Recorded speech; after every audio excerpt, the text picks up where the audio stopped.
আজকে আপনাদের সাথে দারুণ একটা ভর্তা রেসিপি শেয়ার করব। এই ভর্তাটা দিয়ে কিন্তু অনায়াসে গরম গরম ভাত 2 প্লেট খেয়ে নেওয়া যায়। যারা এখন এটা খাননি এই ভর্তাটা একবার হলে ট্রাই করে দেখবেন কী যে মজার হয়ে থাকে। তবে চলুন রেসিপিটা দেখে নেওয়া যায় কী করে ভর্তাটা তৈরি করে নিতে হয়, খুবই মজার হয়ে থাকে। আসসালামু আলাইকুম everyone, welcome to my channel Riaz daily blog. আশা করছি সবাই ভালো আছেন। বাজার থেকে চুকা পাতা নিয়ে এসেছিল, এই চুকা পাতাগুলো এখন ভালো করে কেটে আমি ধুয়ে নেব।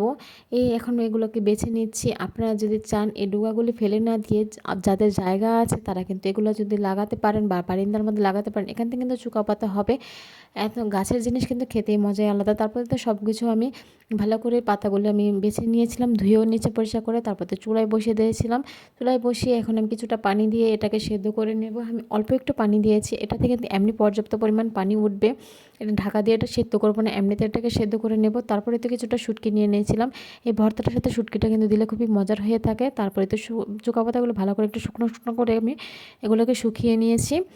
তারপরে তো এখানে আমি কিছুটা মরিচ টেলে নিয়েছিলাম, মরিচগুলো টালা হয়ে গেছে। তারপর আমি শুটকিগুলোকে ভালো করে একটু টেলে নিচ্ছিলাম, হালকা একটু তেল দিয়ে আমি এটাকে টেলে নিয়েছি।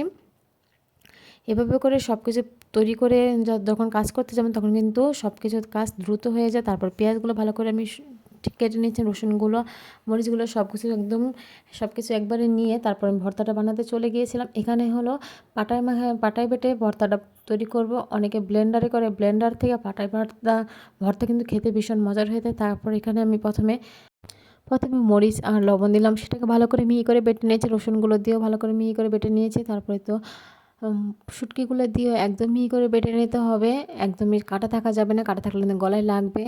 আমার বাচ্চারা খাবে, তাই আমি একদম মিহি করে সব কিছু বেটে নিয়েছিলাম। এখন চোকা পাতাগুলো দিয়ে আমি তারপর সবগুলো মিহি করে বেটে নিয়েছি। এই পর্যায়ে কিন্তু আপনার চোকা পাতা ফ্রোজেনও করতে পারবেন। যখন এটাকে সিদ্ধ করবেন একটু শুকনো শুকনো করে সিদ্ধ করবেন। এখান থেকে যদি চান কিছুটা তুলে আপনারা বক্সের মধ্যে রেখে দিতে পারেন। যখন খেতে ইচ্ছে করবে এখান থেকে বের করে শুধুমাত্র হালকা করে তেলে গরম করে তারপরে কিন্তু আবার ভর্তাটা তৈরি করে নিতে পারবেন। এভাবে আপনারা ফ্রোজেনও করতে পারবেন। তারপরে এখানে আস্ত কিছু পেঁয়াজ দিয়ে দিলাম, পেঁয়াজটা দিয়ে হালকা থেতো করে আমি এটার সাথে মিশিয়ে দিলাম। একদম মিহি করব না, একদম ডলে নেব না, তাহলে কিন্তু খেতে ভালো লাগবে না। আর দাঁতের মধ্যে পড়লে, পেঁয়াজটা পড়লে কিন্তু খেতে ভীষণ মজার হয়ে থাকে ভর্তা জিনিসটার মধ্যে।